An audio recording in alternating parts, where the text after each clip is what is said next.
자유한국당 비상대책위원장이 드디어 선임됐습니다. 어렵게 비상대책을 마련하게 됐는데 앞길이 결코 순탄치 않아 보이기도 하고요. 자유한국당과 비대위원장의 앞날, 오늘 더정치에서 짚어보겠습니다. 김병준 비대위원장이 취임을 했습니다. 지난번에 저희 더정치에서 예측한 바대로 김병준 비대위원장이 됐는데 그 과정도 순탄치는 않았어요. 여러 가지 좀 일들이 좀 많았죠.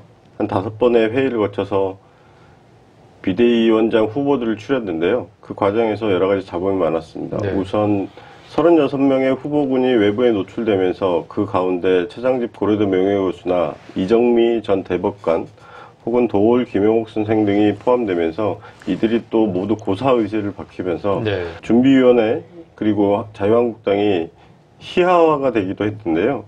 결국은 지난 17일 전국위원회를 열어서 김병준 국민대 명예교수가 많은 사람들이 예상한 대로 비상대책위원장에 선임되었습니다. 지나간 얘기지만 워낙 인물들이 독특한 분들이 많아가지고 네. 일단 5명으로 압축했는데 김병준, 김성원이 가나다 순입니다. 네.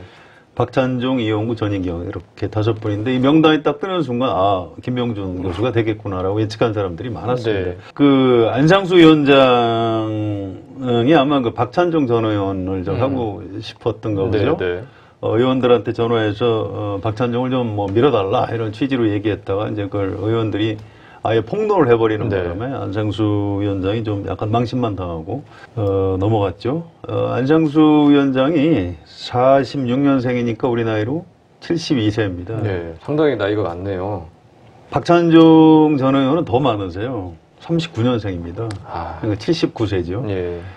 지금 이제 그 젊은 사람들 감각으로는 이해가 안 될 텐데 안상수 의원 입장에서는 고등학교 선배, 형님, 아주 가까운 형님뻘이라고 생각하고 아마 그분을 지원했던 것 같은데요. 아무튼 김병준 교수, 학계에서는 그냥 김병준 교수라고 지금도 호칭을 하는데 이분이 자유한국당 비대위원장이 된 거에 대해서 아주 요즘 화제가 만발하더라고요. 참여정부 말기에 만났던 사람. 그때 사실은 이제 대통령 후보 출마 꿈이 있었는데 이루지 못했다. 그런데 그 뒤에 아주 오랜만에 또 다시 정치의 전면에 등장했다. 요즘에 아주 시중의 화제거리입니다. 네, 정치에 대한 열망이 좀 강한 것 같은데 이 비대위원장 후보가 이제 5명이었고 이제 여론조사를 또 하겠다. 의원들과 대의원인가요? 상대로 여론조사를 하겠다고 했다가 그것도 백지화가 됐고 참 혁신 준비, 그러니까 비대위원장을 선임하는 준비까지 꾸려놓고 그걸 또 여론조사를 한다고 했다가 그게 또 엎어지고 이런 것도 조금 좀 상황이 좀 우스웠던 것 같아요.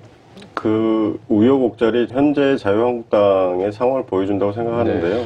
애초에는 지난주 12일이죠. 목요일 날 의총을 열어서 5명 후보 가운데 이제 뜻을 모아보자 이렇게 했는데 사실 현재도 진행 중형이긴 하지만 친박과 비박 간의 개파 갈등이 불거지면서 사실 그 의총장에서 비대위에 대한 논의는 거의 하지 못했습니다. 그러니까 후보들에 대한 얘기 그리고 비대위가 얼마나 하게 될지 그리고 비대위가 가지게 될 권한에 대해서 논의를 해야 되는데 비대위에 대한 논의는 전혀 하지 못한 채 지도부에 대해서 갈등과 지도부의 또 그에 대한 반박 이런 의총이 진행되면서 결국은 이제 준비가 10일이 지난 14일, 15일 주말에 이제 여론조사를 해서 그 순위를 이제 공개하겠다라고 얘기했는데요.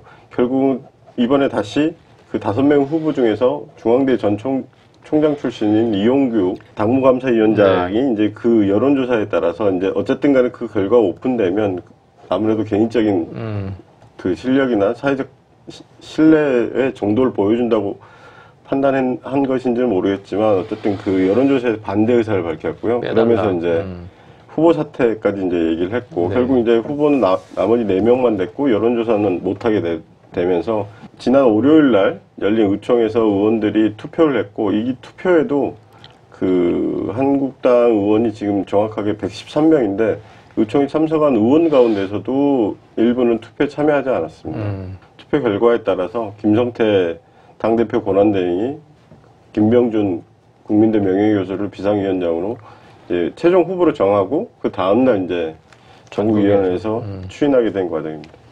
이런 이제 여러 가지 정말 갓난 신고 끝에 김병준 비대위원장이 취임을 했는데 취임하자마자 또 안 좋은 얘기가 나왔어요. 뉴스가 골프 접대를 받아서 네. 김영란법 위반 혐의로 지금 수사를 받고 있다.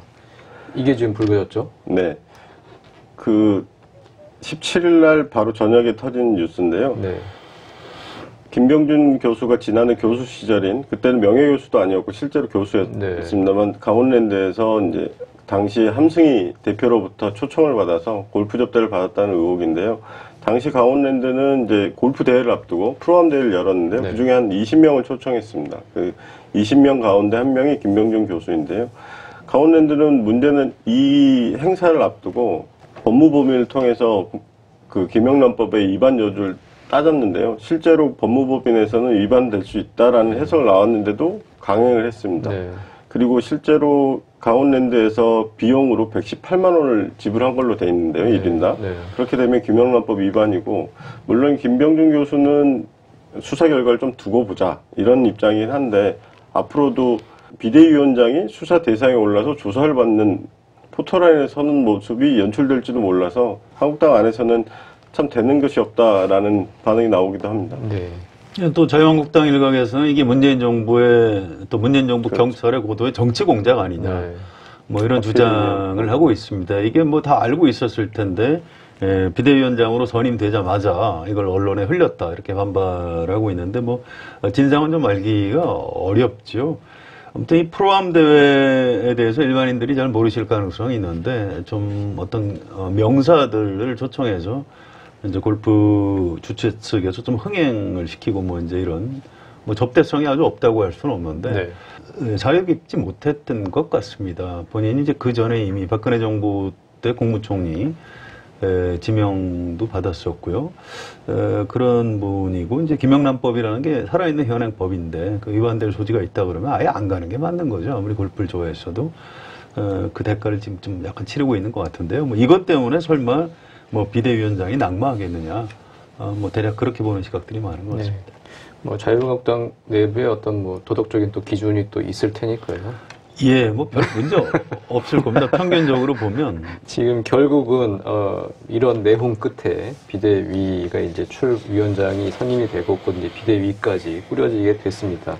친박 비박 엄청나게 여전히 그 구도가 여전히 살아있음을 그 선임 과정에서 이제 증명이 됐는데, 그래도 여튼간에 그래도 친박보다는 비박이 이제 우위다, 이런 당내 역학 구도가 이제 확인됐다고 이제 봐야 하는 거겠죠? 네, 그렇습니다. 어쨌든 간에 뭐 일부 친박 의원들 같은 경우는 당대를 좀 더 빨리 해서 비대위는 그냥 좀 임시기구로 짧게 하자 이런 의견이 많았는데요. 결국 김병준 교수가 비대위원장으로 선임되고, 특히 어제 기자간담회에서는 적어도 올해는 넘겨야 한다 이렇게 봤기 때문에 향후 한 4, 5개월은 진행될 것으로 보이고, 그동안 친박계는 약간 숨고르기를 하지 않을까 이렇게 예상됩니다. 사실은 이제 김성태 원내대표도 사퇴해야 된다. 이 사퇴로는 소수 의견이었습니다. 처음부터 이제 목소리를 좀 높인 게 이제 친박들하고 국회부의장이었던 이제 심재철 의원 정도가 얘기를 했는데, 이제 시간이 좀 지나면서 약간 사그라든 그런 측면이 있고요. 그래서 이제 무난히 김병준 교수가 이제 비대위원장이 될 수 있었던 거죠. 네, 이렇게 해서 비대위원장을 세웠고, 자유한국당은 이제 뭐 비대위원 선임도 해야 되고요. 앞으로 이제 좀 갈 길이 좀 많은 것 같습니다. 비대위원은 지금 어떻게 선임이 되는 거죠? 원내대표, 정책위의장 뭐 당연직으로 들어가는 건가요? 지금 어제 김병준 비대위원장의 기자회견에 따르면 비대위원회 구성을 아직까지 고민 중에 있는데요. 많으면 11명, 적게는 9명.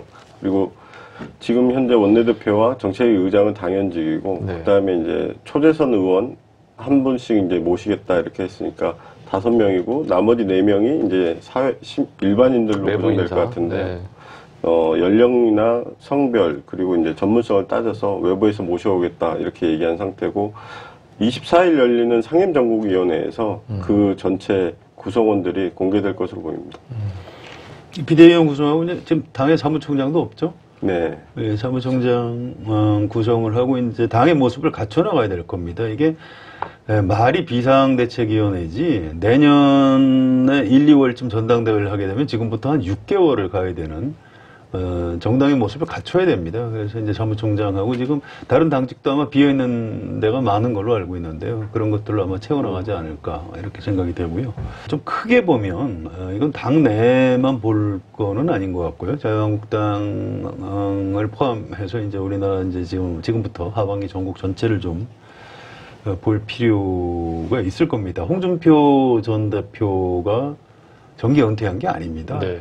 잠시 미국에 가 있고 본인이 추석 전에 돌아온다고 했죠. 뭐 제사를 모셔야 된다 이렇게 표현했지만 정계 복귀하겠다고 이제 예언까지 하고 이렇게 단단히 얘기해놓고 지금 나간 셈입니다. 그렇다면 홍준표 카드 여전히 살아있다고 봐야 되고요. 지금 이제 안철수 전 의원도 이제 해외에 아직 나가진 않았죠. 나갈 텐데 이런 분들 또 이제 김병준 비대위원장 이런 분들이 대략 이른바 보수 내지 뭐 중도 이쪽의 대선 주자가 지금 없거든요. 네. 이 무주공산이죠. 이 자리를 놓고 지금부터 좀 어떤 경쟁에 들어가는 그런 측면이 있을 겁니다. 물론 김병준 위원장은 이제 뭐 같이 논쟁을 하겠다 이런 얘기를 했는데요.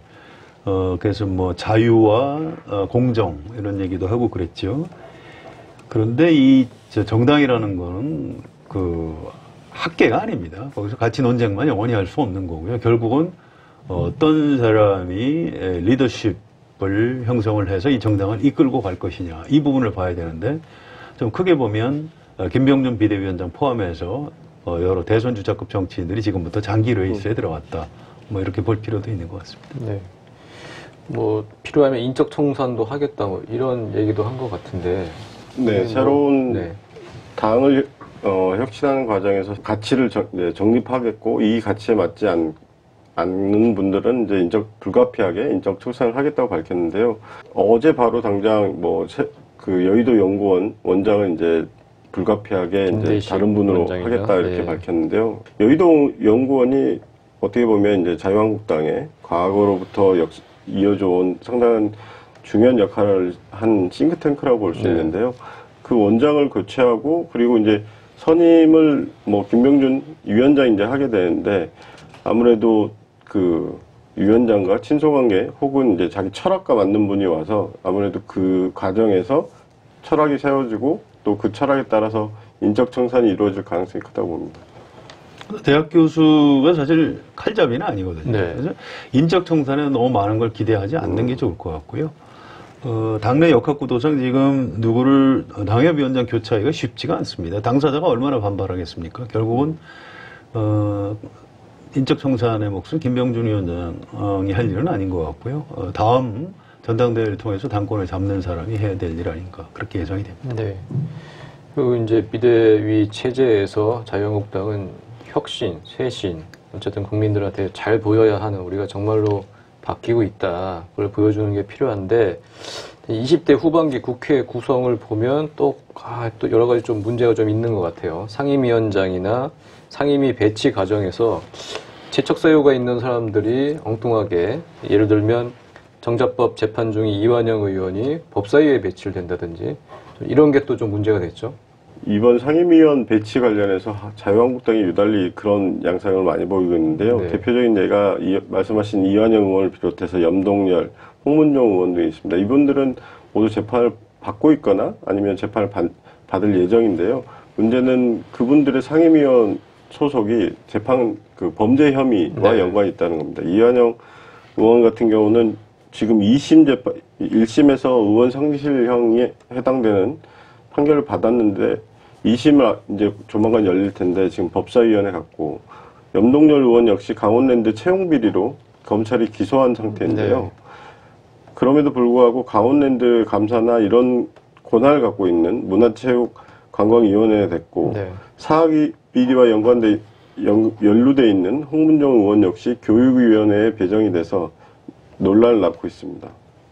여기에 또 다른 측면이긴 하지만 안상수 의원 같은 경우는 예산결산 특위위원장을 6개월만 하게 됐는데요. 네. 이분은 과거부터 이제 쪽지 예산이나 지역구 예산 했던 분이에요. 이 당에서는 뭐라고 그럽니까? 이런 부적절한 상임위 배치에 대해서.